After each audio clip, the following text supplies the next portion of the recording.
Hi ನಮಸ್ತೆ, ನಾನು ರೇಷ್ಮಾ. ಇವತ್ತು ನಾನು ಕಿಡ್ಸ್ ಲಂಚ್ ಬಾಕ್ಸಲ್ಲಿ ಹೊಸ ಕಲರ್ಫುಲ್ ಇಡ್ಲಿ ಮಾಡ್ತಾಯಿದ್ದೀನಿ. ಅದಕ್ಕೋಸ್ಕರ ನಾನಿವತ್ತು ಕ್ಯಾರೆಟ್ ತೊಗೊಂಡಿದ್ದೀನಿ. ಕ್ಯಾರೆಟನ್ನು ಈ ಥರ ಪ್ಯೂರಿ ಮಾಡಿಕೊಂಡು ಇಡ್ಲಿ ಬ್ಯಾಟರ್ಗೆ ಹಾಕ್ಕೊಂಡ್ರೆ ಆಯಿತು. ಸ್ವಲ್ಪ ಉಪ್ಪು ಹಾಕಿ ಇದನ್ನು ಹಾಕ್ಕೊಂಡ್ರೆ ಆಯಿತು. ಆವಾಗ ಕಲರ್ ಚೇಂಜ್ ಆಗುತ್ತೆ. ಇನ್ನೂ ಜಾಸ್ತಿ ಕಲರ್ ಬೇಕಂದರೆ ಜಾಸ್ತಿ ಹಾಕ್ಕೋಬೋದು. ಇದು ಸ್ವಲ್ಪ ಲೈಟಾಗಿ ಆರೆಂಜ್ ಕಲರ್ ಬಂತು. ಆವಾಗ ಮಕ್ಕಳಿಗೆ ಇಷ್ಟಪಟ್ಟು ತಿಂತಾರೆ. ಹಾಗಾಗಿ ನಾನು ಈ ಥರ ಮಂಗಳೂರು ಕಡೆ ನಾವು ಈ ಥರ ಇಡ್ಲಿ ಮಾಡೋದು. ಈ ಥರ ಇಡ್ಲಿ ಬೌಲಲ್ಲಿ ಹಾಕ್ಬಿಟ್ಟು ಇಡ್ಲಿ ಮಾಡ್ತಾಯಿದ್ದೀನಿ. ತುಂಬ ಚೆನ್ನಾಗಿ ಬೇರೆ ಕಲರ್, ಸ್ವಲ್ಪ ಲೈಟಾಗಿ ಕಲರ್ ಬಂದಿದೆ ಅಷ್ಟೇ. ನೀವು ಬೇಕಾದರೆ ಬೀಟ್ರೂಟ್ ಪ್ಯೂರಿ ಇಟ್ಕೋಬೋದು, ಇಲ್ಲಾಂದರೆ ಪಾಲಕ್ ಸೊಪ್ಪು, ಕೊತ್ತಂಬರಿ ಸೊಪ್ಪು ಮಾಡಿ ಗ್ರೀನ್ ಕಲರಲ್ಲೂ ಮಾಡ್ಬೋದು. ದೋಸೆ ಮಾಡ್ಬೋದು ಈ ಥರ ಕಲರ್ಫುಲ್ಲಾಗಿ, ಇಲ್ಲಾಂದರೆ ವೆಜಿಟೇಬಲ್ಸ್ ಎಲ್ಲ ಹಾಕಿ ಮಾಡ್ಬೋದು. ಆ ಥರ ಎಲ್ಲ ನಾನಿವತ್ತು ಈ ರೀತಿ ಇರಲಿ ಅಂತ ಮಾಡ್ತಾಯಿದ್ದೀನಿ. ಮಕ್ಕಳಿಗೆ ಇಷ್ಟ ಆಗುತ್ತೆ ಈ ಥರ ಡಿಫ್ರೆಂಟಾಗಿ ನಾವು ಕೊಟ್ಟರೆ. ಮತ್ತು ಇವರ ಸ್ಕೂಲಲ್ಲೆಲ್ಲ ಇವಾಗ ತುಂಬ ರೂಲ್ಸ್ ಇದೆ, ಸ್ಟ್ರಿಕ್ಟಾಗಿ ಬೇಕರಿ ಫುಡ್ ಎಲ್ಲ ಕೊಡಲೇಬಾರ್ದು ಅಂತ.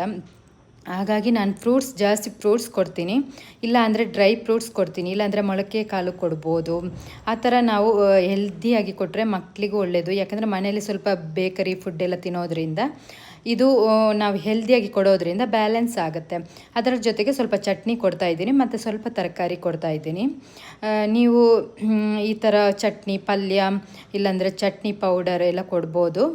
ಬೆಳಿಗ್ಗೆಗೂ ಅಷ್ಟೇ ಮೊಳಕೆ ಕಾಳು ಕೊಡ್ಬೋದು, ಶೇಂಗಾ ಎಲ್ಲ ಮೊಳಕೆ ಸ್ಟೀಮ್ ಮಾಡಿ ಕೊಡ್ಬೋದು, ಮತ್ತು ಕಾರ್ನ್ ಕೊಡ್ಬೋದು. ಈ ಥರ ಕೊಟ್ಟರೆ ಹೆಲ್ದಿಯಾಗಿರುತ್ತೆ. ಮಕ್ಕಳಿಗೆ ಬೇಕರಿ ಫುಡ್ ಅವಾಯ್ಡ್ ಆಗುತ್ತೆ. ಹಾಗಾಗಿ ಇದು ಟ್ರೈ ಮಾಡಿ, ನಿಮಗೂ ಇಷ್ಟ ಆಗುತ್ತೆ. ಮಕ್ಕಳಿಗೆ ಕಲರ್ಫುಲ್ಲಾಗಿ ಮಾಡಿಕೊಟ್ರೆ ಇನ್ನಷ್ಟು ತಿಂತಾರೆ. ಇಷ್ಟೇ ಇವತ್ತಿನ ವಿಷಯ. Thank you, bye.